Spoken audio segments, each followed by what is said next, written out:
unanswered questions. It doesn't mean you failed. I mean, you can, basically it's a 70%. You can actually unanswer 30% or get 30% wrong and still pass, roughly speaking. But don't leave it blank. Sometimes you maybe narrowed it down to 2 choices. At least pick one of the 2 you narrowed it down to. So then you have a 50-50 chance of getting it right, okay?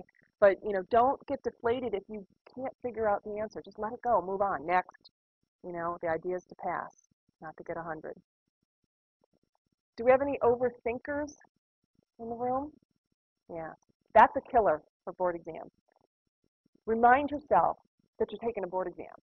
You're not really doing coding per se. You're not getting a real chart to code. You're getting a scenario or a blip or a concept that they're testing you on, okay? Right now, my specialty is radiology.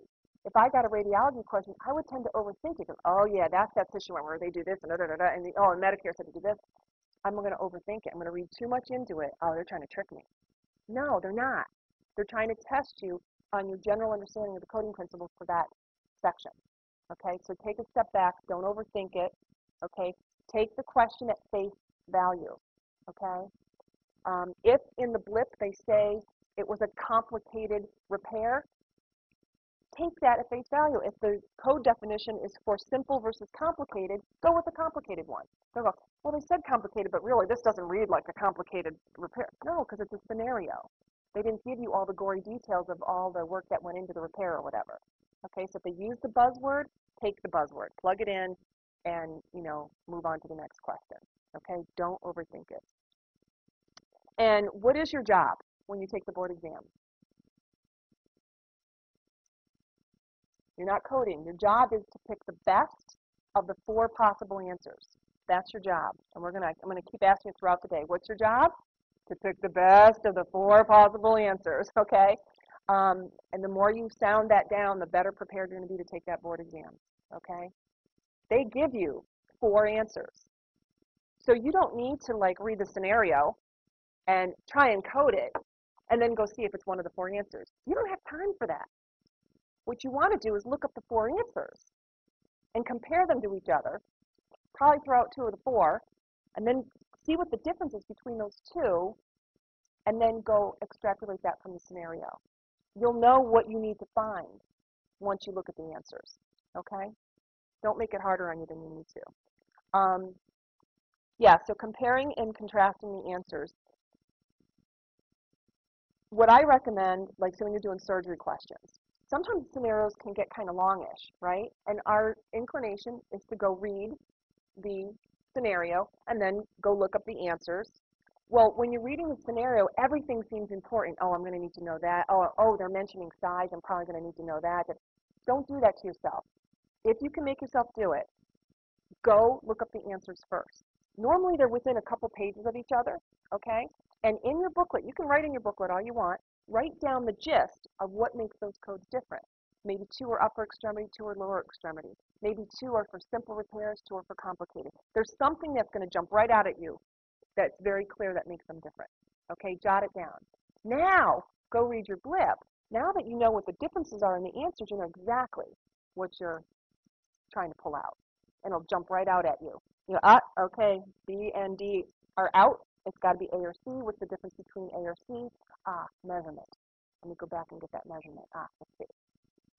Okay? Yeah, I'm making it sound a little more simplistic, but that's the idea. Now, you can't always look at the answers first, like with medical terminology. You got to read the blip first. Okay? But for the surgery type questions, and even E&M, you can go through and come up with the level and everything, but it's a lot better if you look at the 4 answers and then you realize, oh, they're testing on that I understand that this is a consult or not, or that this is in the emergency room versus this setting. Then you don't even maybe have to worry about that leveling. Why go through all that extra work when that's not what they're testing you on? Okay, so by looking at the answer, you really get an idea of what principle they're trying to test you on. Okay? Okay, this is where we're going to talk about marking up your books to draw your attention to logical groupings. Okay, this is like what my whole method is based on for teaching. So, for example, let's turn in our CPC books to page 57 for the 2010 version, or code 10021, the very beginning of the surgery section.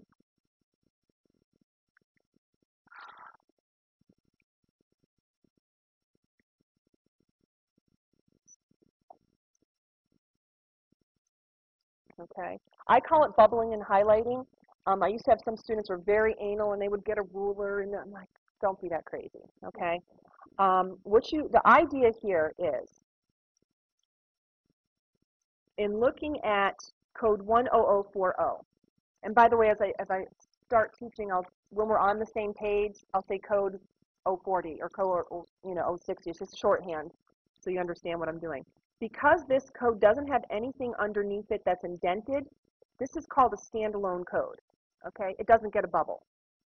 Okay, but the next two codes, the 060 code is a parent code because it starts with a capital, right? And then 061, there's a space, there's an indentation here. Okay, so that makes this an indented code. There's nothing else underneath it, so I bubble those two together. They go together. Okay, I use pencil because you can make, bubbling errors.